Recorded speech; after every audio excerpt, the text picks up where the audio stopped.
In this video, I'm going to show you how you can easily enable picture-in-picture mode on an Android smartphone.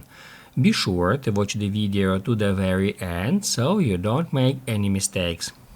Let's get started, guys, and first off we need to head over to settings, and to do that just swipe down and then tap right here at that gear.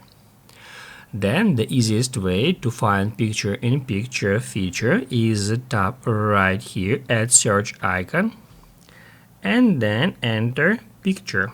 You can just enter pic here and it will show you picture-in-picture.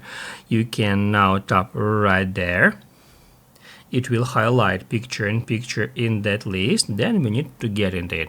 And here we can configure which apps are allowed to use picture-in-picture on our device.